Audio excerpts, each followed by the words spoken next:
The twin moons of Aldarion hung low over the burning skyline, casting pale silver light over the collapsing spires of the once immortal city. Ash floated like snow as screams echoed through crumbling halls of crystal and gold. In the sanctum beneath the Temple of Stars, two young figures stood motionless, their emerald eyes reflecting the fires consuming their world. Saren was the first to move, her gloved hand brushing the smooth hilt of a ceremonial blade at her hip. She looked to her sister, Lyra, whose gaze remained locked on the sky above, lips parted slightly in quiet disbelief. "It's time," Saren said softly. "We don't have the luxury of mourning." Lyra didn't respond at first. When she did, her voice cracked with restrained fury. "We were supposed to be safe here. They promised. They promised a lot of things." Saren touched her sister's shoulder. "Now they're dead. And if we stay, we will be too." Above them, the outer dome shattered with a sound like the end of a planet. The sky screamed, lit by the propulsion trails of descending gunships. Saren activated the beacon strapped to her wrist, a last contingency, then drew the blade and turned to the hidden passage behind the altar. Lyra followed, her fists clenched. They never looked back. On the far edge of the Archeon Drift, in a dusty corridor of unregulated space, Elias Voss was having another bad day. Not in the catastrophic, world-ending sense, though those were familiar, but in the quiet, suffocating way that only a dead transmission and an empty bottle of synth whiskey could bring. The ship's interior flickered in dim, inconsistent lighting. The Rust Mare had been built for durability, not elegance, and it carried the scars of forgotten wars with pride. Elias slouched in the pilot's seat, unshaven and unslept, watching the same encrypted message blink for the 5th time in an hour. To read simply: classified, asset recovery, high priority, covert extraction. Coordinates attached. Payment upon delivery. Human required. No names. No senders. No attachments. He should have ignored it. Should have deleted it the second it appeared in his inbox. But curiosity had a way of cracking through the armor he'd spent years forging. And besides, he needed the money. When he arrived at the coordinates, he expected a derelict ship, a supply cache, maybe even a corpse. What he found instead were two alien girls in regal armor standing in a crater, framed by smoke and starfire. They didn't flinch when he landed, didn't speak as he lowered the ramp. They just stared at him, identical faces, unervingly calm, and waited. "Okay," Elias muttered, "this is officially above my pay grade." "Are you Elias Voss?" one of them asked. The voice was melodic, yet cold. Analytical. "That depends," he said. "Are you here to kill me or pay me?" The second one stepped forward. She looked younger, fiercer. "We're here to survive." A long pause stretched between them. Then Elias sighed and waved them aboard. Trust was not immediate. Elias didn't ask too many questions at first, and the twins didn't offer much in return. They took the small sleeping quarters without complaint, though Saren inspected the ship's systems with quiet scrutiny. Lyra spent her first night awake, standing near the viewport with arms folded, as if daring the stars to betray them again. On the third day, Elias decided he'd had enough silence. "Names," he said over breakfast, "synthetic protein cubes and algae broth. I need names." "Saren," the quiet one said. "She's Lyra." "You always speak for both of you?" Saren blinked slowly. "Only when she lets me." Lyra smirked, but said nothing. Elias leaned back in his chair, eyeing them both. "You want to tell me why half the mercenaries in this sector suddenly care about two teenage refugees?" "We're not refugees," Lyra snapped. "Then what are you?" Saren hesitated. "We are the last blood of Aldarion." He scoffed. "Great. Royalty. That always ends well." Lyra stood. "We didn't choose to be born into this." "No," Elias agreed. "But you chose me. So if I'm risking my ass for you, I need to know what I'm protecting you from." Saren finally spoke the truth. The Empire, the Purge, the Prophecy. Elias laughed once, dry and bitter. "Prophecies. Gods. Destiny. You really think any of that matters in deep space?" "It does to us," Lyra said, her voice low. And somehow, despite everything in him that resisted hope, Elias believed her. The first attack came in the Bleeding Verge, an ambush, fast and brutal. 3 bounty ships. 1 carrier. No warning. Elias had never seen such precision outside of military operations. Whoever was after the twins wasn't just rich, they were trained, efficient, ruthless. The Rust mare groaned under stress, shields flickering as ion blasts rained down. Saren rerouted power to engines while Lyra manned the rear turrets, hands flying across the console with a natural intuition that shouldn't have been possible. "I thought you said you weren't soldiers." Elias shouted. "We're not," Lyra yelled back, blowing a gunship out of the sky. "We're better." He didn't doubt it. They escaped, barely, through a wormhole Elias didn't even remember was there until the last second.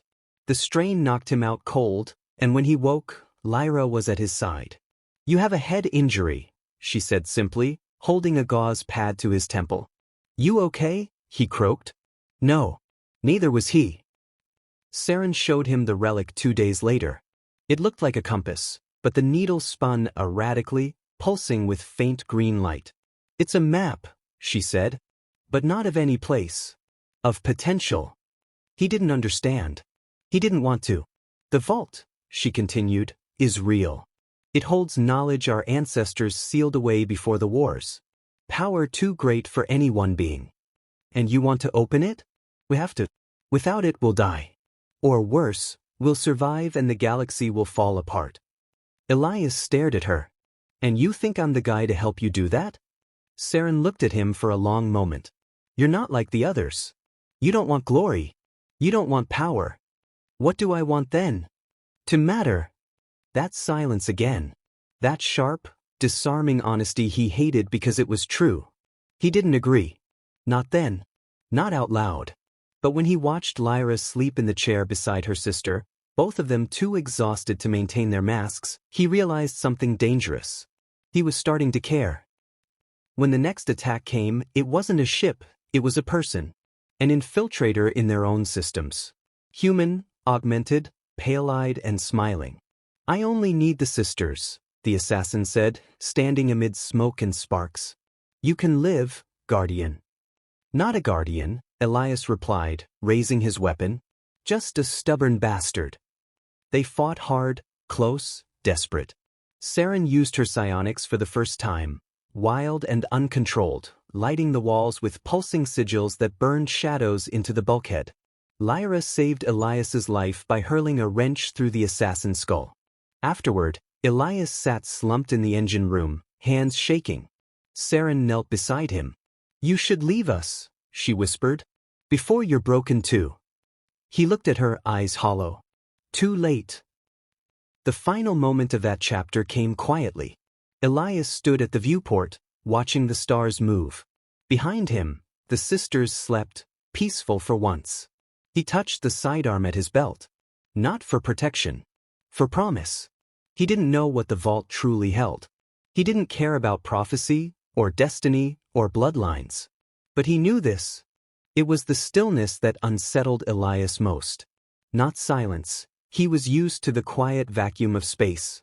But stillness meant breath being held, motion restrained, a predator coiled and waiting. The Rust mare drifted near the ruins of an abandoned way station orbiting the shattered moon of Veraxis Prime. No beacon.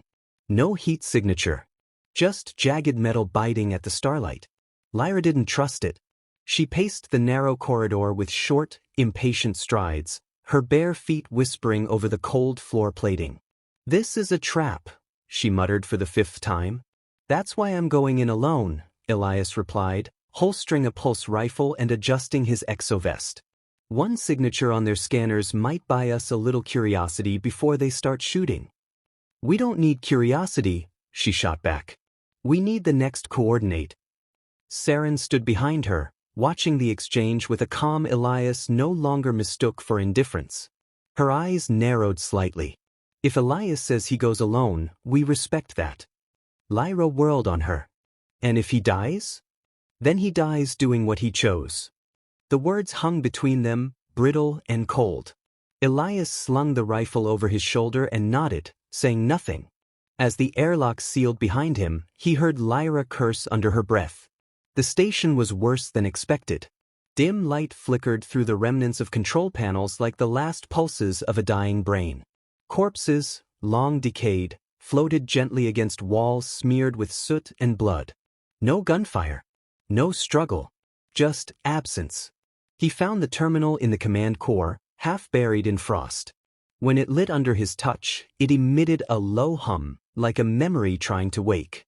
The encryption was Aldarian, ancient, layered, clever. Not something any pirate would know how to breach. It had been left for someone like Saren. Or someone with her blood. Elias began the upload. The whisper came 30 seconds later. Not a sound, not in the usual sense. It vibrated through the console, into his fingertips, and burrowed into his spine. He watches through your eyes. Elias froze. The rifle felt too light in his hands. The console blinked once, then again, faster, erratic. He waits in the cracks between what is real, between what you want and what you fear. Then the screen went black. The data chip was full. He pulled it free and turned to leave, but paused. A shadow at the far end of the corridor moved, but there was no sound. Nothing showed on sensors. Just stillness. He ran. Saren's hands moved like water over the console, decrypting and isolating files as the mare slipped into the cover of a debris field near a collapsed asteroid belt. Her face was pale, lit only by flickering green code. "It's a map," she said finally, "to the next vault coordinate. But it's encoded with something else. A warning." Elias leaned over her shoulder. "What kind of warning?" Saren's voice dropped, almost inaudible. "It says the vault can only be opened by the willing. And the broken." Lyra snorted. "Good thing we're all halfway there." But Elias didn't laugh. Later that night, he sat alone in the cargo hold, hands trembling as he stared at the data chip. The whisper still echoed in his bones. It hadn't felt like code. It felt like intention. Like presence. He didn't mention it to the sisters. The next leg of their journey took them to the seethe fields of Rauxen, a planet where molten rivers carved jagged scars across a trembling crust. The coordinates pointed them to an outpost hidden in the lava-glass cliffs, protected by harmonic shields that shimmered like oil on water. They were expected. A figure met them at the gate. She was tall, draped in living silk that changed color with her breath. Her eyes were pupilless, her face impossibly smooth. Not human. Not fully Aldarian either. "I am Chiral," she said, "guardian of the old accord." Saren stepped forward, posture regal. "You knew our mother." "I did," Chiral said, bowing slightly. "And I know your burden." They were consciousness amplifiers, interfaces built by the first architects to guide civilization beyond the boundary of matter. But when the first vault was opened, it consumed its bearer. Too much mind. Too much will. It didn't bestow power. It reflected it, pure, unchecked. Only one with clarity of purpose and fracture of self could survive its awakening. Elias listened in silence, arms crossed, his face unreadable. That night, he woke from a dream of endless doors and none of them opening. Of twin shadows watching from behind a veil of static. He walked to the observation deck and found Lyra already there, her legs tucked beneath her, crown discarded beside her like a broken thing. "You ever think about leaving?" she asked, not looking at him. "Yeah," he said honestly. "Almost every day." "So why stay?" He exhaled slowly. "Because running doesn't make the ghosts quieter. Just makes them harder to see coming." She turned to him, and for the first time, the fire in her eyes softened. "You remind me of our mother." He blinked. "I'm flattered." "She died protecting something she didn't believe in anymore," Lyra said. "But she did it for us. For the idea of what we could be." Elias was quiet for a while. "I'm not her," he said. "No," she said. "But I think you might be better." They left the outpost at dawn, their ship newly upgraded with ancient Aldarian shielding and a fragment of a vault key, a hexagonal shard humming with silent energy. Chiral warned them that the final piece would be guarded by more than just time. "He knows you're coming now," she said. "Who?" Elias asked. Cairo looked at him, and for a moment, her voice was almost pitying. The one who broke the first vault. The one who survived. The ambush wasn't physical. Came in the form of a broadcast. Untraceable, emotionless. A voice across every comm system. You are not worthy. Turn back, or I will unmake what little remains of you. Then silence. Lyra smashed the console. Saren stared at the void as if trying to see through it. Elias went to the weapons locker. They didn't turn back. The next vault coordinate lay hidden in the gravity well of a dead star, accessible only by folding space through a relic gate buried inside an ancient construct orbiting a neutron remnant. Time warped. Distance bled. The rust mare groaned as reality bent around it. Inside the construct, the walls whispered names Elias didn't remember telling anyone. He walked ahead of the sisters this time. Not out of bravado, but necessity. The chamber at the heart of the vault was empty. No relics, no power source. Just a mirror. Not of glass. Of memory. Each of them saw different things. Lyra saw herself burning a world. Saren saw herself sitting on a throne of silence. Elias saw a child's grave, unmarked, forgotten, beneath an alien sky. The mirror shattered. The final piece of the key hovered in its place. Elias reached for it. And the chamber spoke. You are broken. He closed his hand around it. I know. When they returned to the ship, Saren was shaking. Lyra looked at Elias like he'd become something else. Neither of them spoke. The vault was ahead now. The last one. The true one. And for the first time, Elias understood. This hadn't been a mission. It was a test. Not for power. For will. For faith. And for who would remain standing when the stars stopped watching. As the ship set course for the final system, Elias sat in the command chair, the two sisters at his side. No crown. No prophecy. Just fire and blood and hope in human skin. The vault was not a structure. It was a wound in the fabric of space, a dark bloom suspended in orbit above a dying world, wrapped in rings of debris and ancient metal husks. As the rust mare approached, sensors failed. Lights flickered. Time lost its grip. The stars beyond it seemed to lean in, as if even they dared not look away. Elias stood at the helm, jaw tight, every muscle wound in tension. The key fragments were embedded in a crystalline conduit, now pulsing faintly like a sleeping heart. The sisters flanked him, silent, regal, and grim. This was the moment everything had bent toward, the edge of prophecy and madness. As they crossed the event perimeter, gravity inverted. Elias staggered, catching himself on the console. Across the deck, Lyra grunted, while Saren closed her eyes and stood perfectly still, as if listening to a song only she could hear. The vault spoke again. Not aloud. Not in words. Through sensation. Memories not their own spilled across their minds. Cities built on light. Empires sustained by will. A race that grew too quickly reached too far. The Eldarian had not died, they had ascended. Or so they believed. The vault had shown them what they wanted to see, and fed on their certainty. It didn't kill them. It absorbed them. This vault was the last. And it was hungry. The rust mare docked on a platform of obsidian metal grown into fractal patterns. Elias took the lead, rifle across his back, vault key clutched tight. Lyra followed with blades sheathed across her hips, while Saren carried nothing but the old amulet their mother had left behind, its core glowing faintly now. The threshold of the vault yawned open as they neared, without sound or ceremony. Inside, it was a cathedral of darkness. The floor shimmered like glass, reflecting not their images but moments from their past, fragmented, distorted. Elias saw himself fleeing his unit. Lyra saw herself alone at the edge of a crater. Saren saw nothing. Just a flat, endless void where her reflection should have been. Then the chamber changed. The floor dissolved beneath them. They fell, not down, but inward. Into memory. Into self. Elias landed in a trench of mud and fire, gunfire deafening his ears. A boy screamed beside him, bleeding out, eyes wide with trust and terror. He tried to move, tried to help, but his hands were caked in blood. And no matter how he reached, the boy died again and again. He was reliving the day he stopped believing in orders. Lyra stood in a throne room aflame. Corpses in golden armor lay at her feet, her father's men. Her own hands held the blade that dripped red. She'd taken the crown by force, but the silence afterward echoed louder than the war. Saren walked alone through a field of white crystal, where voices whispered names she didn't know.